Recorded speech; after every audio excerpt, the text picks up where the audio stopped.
A new era begins in Tennessee with the Tennessee Titans signing their number one overall pick, Cam Ward, to his contract. And the Cincinnati Bengals dysfunction continues. Y'all know we're going to talk about it and break it all down right after this. Welcome to your number one spot for all NFL news and content, NFL Central.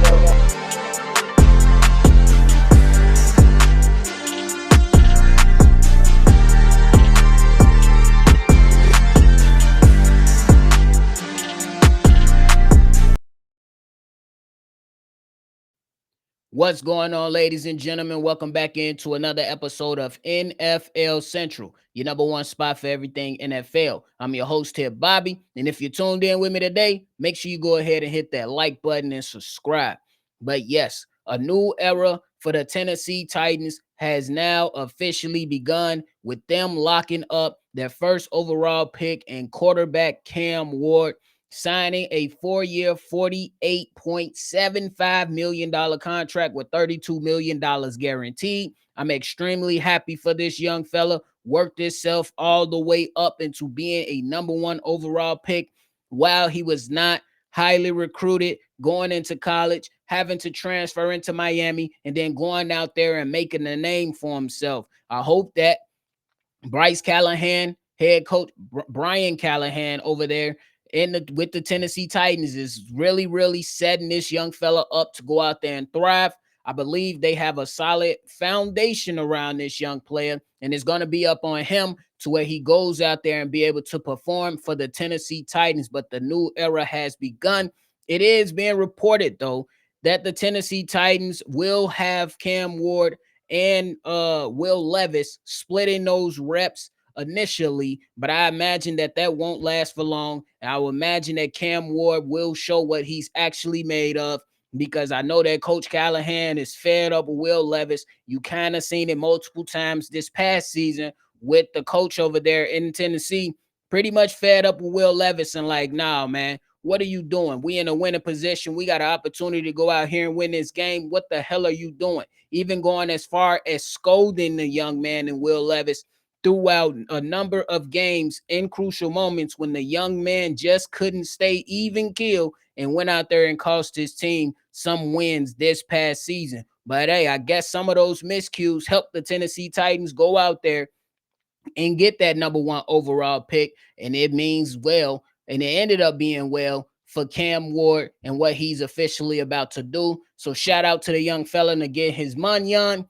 Now it's time to go out there and live up to those expectations for sure. So shout out to my man's Cam Ward. It's time to get down to business and show what you're really made of. It's an exciting time for the Tennessee Titans. I remember guys coming over there and being excited for Will Levis, but now that kind of fizzled out really fast for him.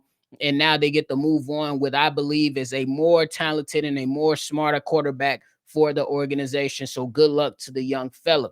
Now, before we get up out of here on this quick episode, got to talk about the Bengals dysfunction. There is no update on the Bengals dysfunction, and that dysfunction includes Trey Hendrickson and first-round pick Shamar Stewart pretty much not participating in voluntary organized team activities due to their contractual reasons.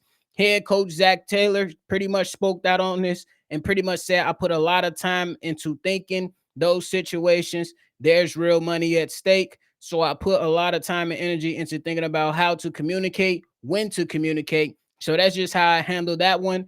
And Trey and I have spoken. Hey, I don't give a damn if you have spoken. It's not good enough, bro. Pay the man or let him go. Pay the man or let him go. And I don't understand what Shamar Stewart is doing here.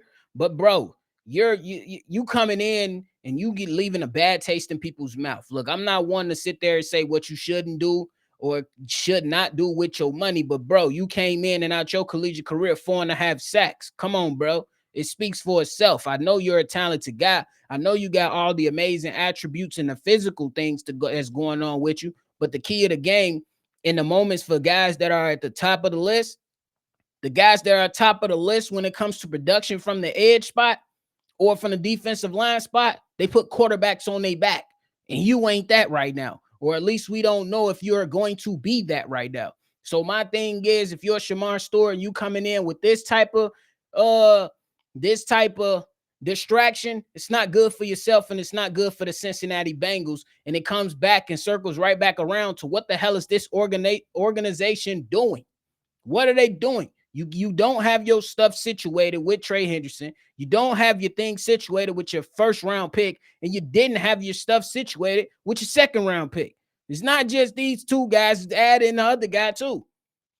What are we doing over there in Cincinnati? So the dysfunction continues over there. And I think that's going to be one of the things that hurts this Bengal team. I know that Joe Burrow is a hell of a leader, a hell of a quarterback, and their offense is going to be humming. But if you put up 30, but give up 30, your chances of losing the game is very, very high. Hence why we seen the Cincinnati Bengals season go the way that it did last season. They have to be better. Whoever's in a contract room, who's ever out there helping negotiate these contracts along with the GM to push out these contracts, they need some reprimand or something. They need some type of reprimand or something, because it's unacceptable to how these guys just don't want to sign, or you don't want to sign as the organization, and you're dishing out deals that's absolutely slapping your guys in the face. They have to be better.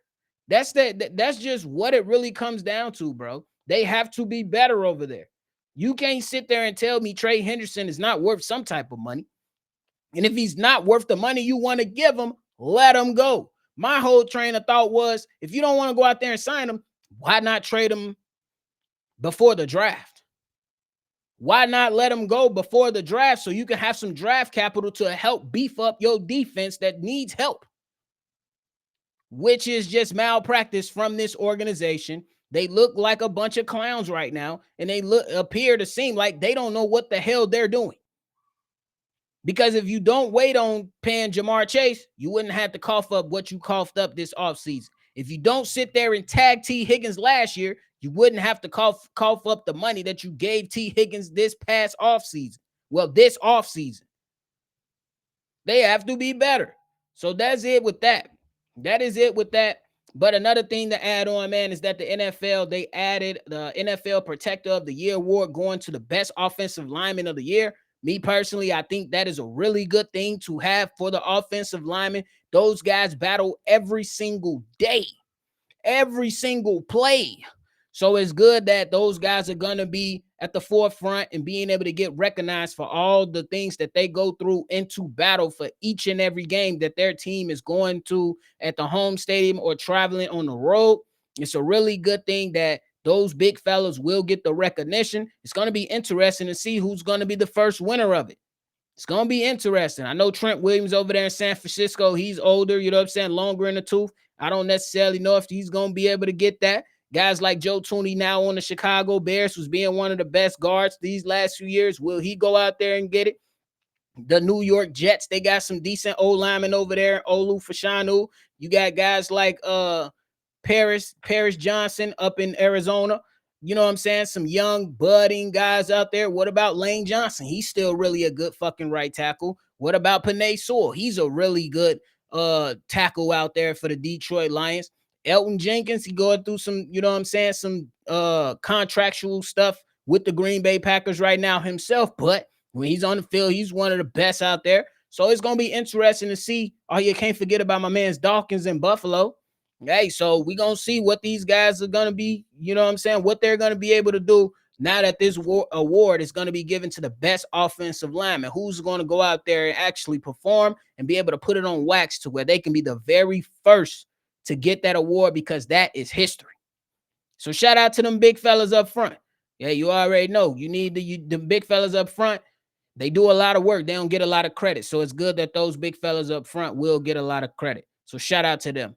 But hey, that is it for me, y'all. I appreciate y'all for tuning in to another episode. Before y'all get up out of here, make sure you go ahead and hit that like button and subscribe to the channel for more NFL news and updates. We appreciate y'all over here. Make sure you always love football, and we're going to catch y'all on the next one for sure.